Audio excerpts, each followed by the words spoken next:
Viewer, আবারও এক্সেলের which পেন্ডুলিয়াম 3D version নিয়ে হাজির হলাম। বরাবর এবারও আমার ভিডিওটি শর্ট হবে, যেহেতু এবার কিছু চেঞ্জ করেছি। আগে জানাবি, আগের যে ভিডিওটা প্রথম ভার্সন যেটা আপনারা দেখেনি তারা আমার ডিসক্রিপশনের লিঙ্কে দেওয়া আছে, তারা দেখে নেবেন। আর এবারে যেটা আপডেট যেটা করেছি সেটা হচ্ছে এখানে আমাদের স্টার্টের যেই মার্ক ছিল, আমরা যদি সেটাকে টিক মার্ক দিয়ে দিই তখন আমাদের এটা স্টার্ট হতো, কিন্তু এখন সেটা না করে আমি এখানে একটি কমান্ড বাটন যুক্ত করে দিয়েছি এবং আগের মতন সবকিছু আসতে হবে, কিন্তু চেঞ্জিং আছে।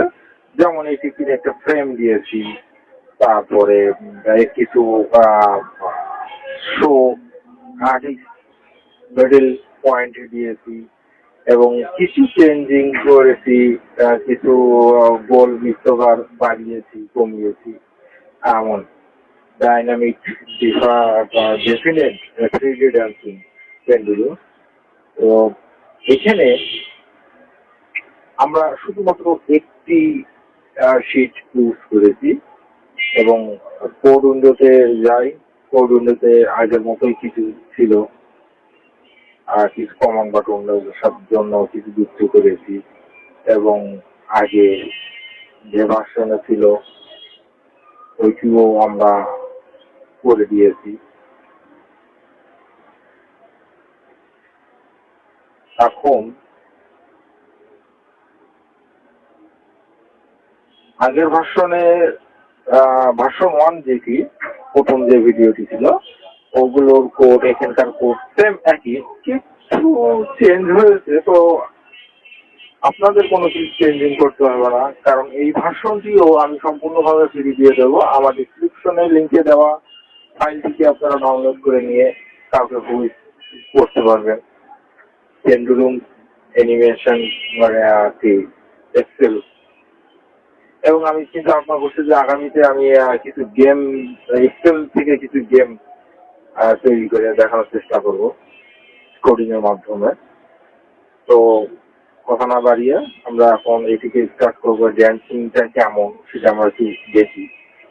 তো স্টার্ট বাটনে ক্লিক করলে আমাদের দেখুন এখানে একটু সুন্দরভাবে মনে হচ্ছে এই গোল বৃত্তগুলো হাওয়ায় দুলছে। এটির স্পিড যদি আমরা একটি স্লোলি ভাবে দিই তো দেখুন কেমন যেন মনে হবে যে বাতাস স্লোলি ভাবে আসতেছে, স্লোলি ভাবে এগুলো দুলতেছে। মিডিয়াম ভাবে দিলে বেশ একটু স্লোলি স্টেটে একটু ফাস্ট হয়েছে এবং এটিকে যদি হাই করে দিই তো চোখে বাঁধানো যাবে না যে এতটা জোরে জোরে ঘুরবে, স্লোলি ভাবে থাক, এটি ভালো লাগছে। এখানে যে প্রিমিয়াম কালার ওই আগের মতোই আছে, গ্রে, জেব্রা কালার এবং একটি নতুন যুক্ত করেছি ব্লেন্ড। আমাদের কালারিটি থাক, কালারিটি ভালো। এবং যে সুতো, এই যে সুতোর যে কালার, এটিকে যদি আমরা গ্রে করে দিই এই সুতোগুলো গ্রে কালার হয়ে গেছে। এটি যদি নন করে দিই আমাদের এই কোনো সুতো দেখা যাবে না, শুধু বলগুলো নাচানাচি করবে। তো যেহেতু সুতো থাকা উচিত, কারণ বলটা আসলে শূন্যের উপরে নাচছে না। যাই হোক, ব্লাক করে দিলাম। এখানে যে শর্টকাট অপশন রেখেছি, যেমন শো ফ্রেম, এই যে ফ্রেমটি আছে এই ফ্রেমটিকে শো করানোর জন্য আমাকে শো ফ্রেমের এখানে টিক মার্ক দিতে হবে। আমি যদি টিক মার্ক চলে দিই আমার ফ্রেমটি উঠে গেল। তো ফ্রেম থাকাটা ভালো। এবং এই মাঝখানে যে লাল প্লাস চিহ্ন দেওয়া আছে এটিকে আমার আয়তন নির্ধারণ করার জন্য। আমি এটিকে টিক চিহ্ন তুলে দিলে ওটি হাইট হয়ে যাবে, অদৃশ্য হয়ে যাবে। তো এটি থাক। এরপর এখানে যেটা আসলো যে এক্স অ্যাঙ্গেল, আমরা অ্যাঙ্গেল কতটুকু নেবো, আমরা এখানে যদি ঘোরাই তো দেখুন আমাদের ফ্রেমটি ঠিক কত ডিগ্রি অ্যাঙ্গেলে যাচ্ছে। এরপরে ওয়াই অ্যাঙ্গেলে যদি দেই এটিও ওয়াই অ্যাঙ্গেল রেঞ্জে ঘুরতেছে। তারপরে জেড অ্যাঙ্গেলে যদি দিই এটিও জেড অ্যাঙ্গেলে পরিবর্তন হচ্ছে।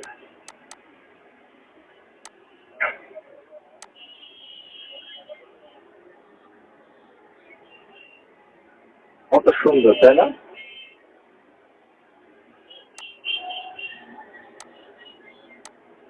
ওয়াও, বেশ ভালোই লাগছে। এটি যে এক্সেলও করা যায়, এটি অনেকে জানেই না।